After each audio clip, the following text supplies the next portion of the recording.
chama atenção especificamente também o Carlos Augusto. Vejo muitos torcedores aqui nos comentários desta live. Estou mentindo aqui? Acho que não, ó. Muita gente falando de Carlos. Não, tem bastante. Carlos Augusto, muita gente elogiando.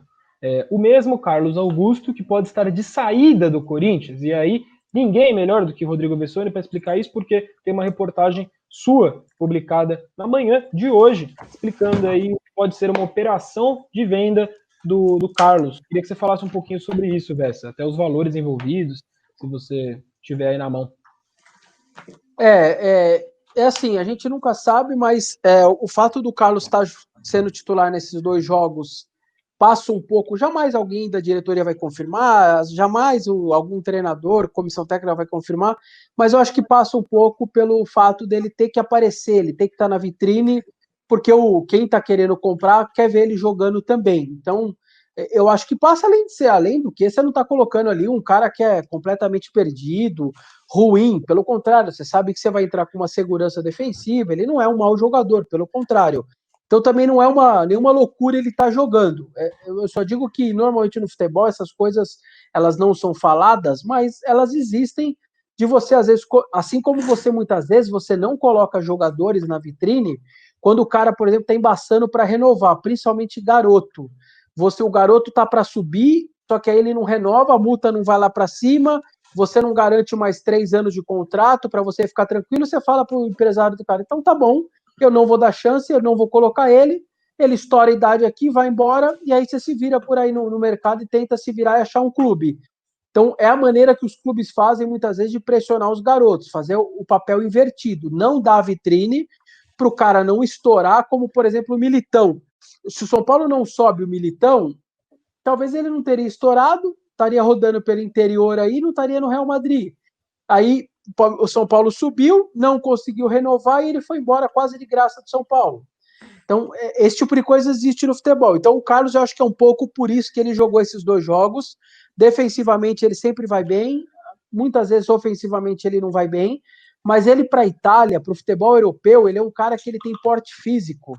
Ele se vira bem. Então, ele vai se virar bem na Europa, ele vai se virar bem principalmente na Itália. Eu não tenho dúvida que um cara como ele consegue jogar. Tanto que o Avelar, por exemplo, que para mim como lateral esquerdo é pior do que o Carlos. Eu vejo o Carlos, além de ser mais novo, o Carlos para mim tem mais qualidade que o Avelar. O Avelar ficou 10 anos na Europa, porque o porte físico do Avelar é de um cara que a Europa adora. Ele joga tranquilamente ali numa linha de 4, sossegado. Ele vai fazer o trabalho dele. Então, nesse sentido, a venda do Carlos para a Itália ela faz sentido. E a operação financeira que a diretoria quer fazer, que foi a nossa matéria, é uma operação que, na minha visão, seria interessante. Eu aplaudiria se o Corinthians conseguisse fazer essa versão de negócio. 4 milhões de euros, que hoje, pelo euro, está 6 pau, está dando 24 milhões de reais, por 40%, e o Corinthians permaneceria com 60% para uma venda interna na Europa depois. Ou seja, nós estamos falando de um cara que renderia, que saiu da base, que você gastou muito pouco para criar ele, que inusitadamente você tem 100% dele, o que é raro, então você vai ter muito desse cara, você vai fazer 24 milhões agora, você garante aí tranquilidade de 2 folhas de pagamento só com essa venda, porque o dinheiro vai entrar inteiro para você, e você ainda garante 60% de uma bolada. Eu digo bolada porque é muito difícil que o Carlos, nesse time do Monza, que é da 2ª divisão da Itália, saia para um time menor. Então ele vai sair depois para um time melhor. Nós estamos falando aí de mais 6 de euros, até mais, porque lá vira 8, 10, coisa meio normal.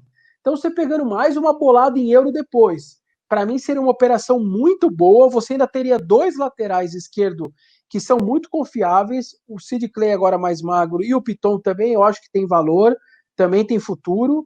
Então acho que casaria uma operação muito perfeita na minha visão, de valor, de percentual, de momento, de um futuro. Tudo que você pegar, para mim, se tornaria uma operação interessante. Para quem não entende, o Monza é um time da 2ª divisão da Itália, mas ele é coordenado e feito agora pelo Berlusconi, que é o ex-primeiro-ministro da Itália e ex-dirigente do Milan também, ex-presidente do Milan. E ex-sogro do Pato. Ele comanda esse time há 2 anos, então o time saiu da Série C, foi para a Série B, e o plano ambicioso, enfim, os caras estão investindo para tentar ir para a Série A. Então, ali um trabalho por trás. O CEO do time, que eu estou esquecendo o nome dele, que também era do Milan, foi o cara que vendeu. Eu sei quem é. Putz. Quer ver? Ó, eu vou pegar aqui. Foi o cara que vendeu. É o Adriano Galliani. Ele é o CEO desse Monza e foi o cara que fez a operação com o Corinthians na venda do Pato.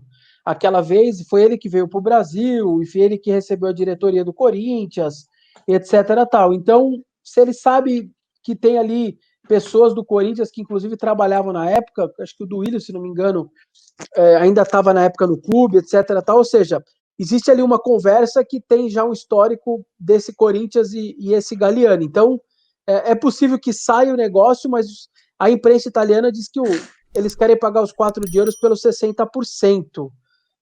E aí o Corinthians quer vender só 40%. Essa é a discussão agora, né?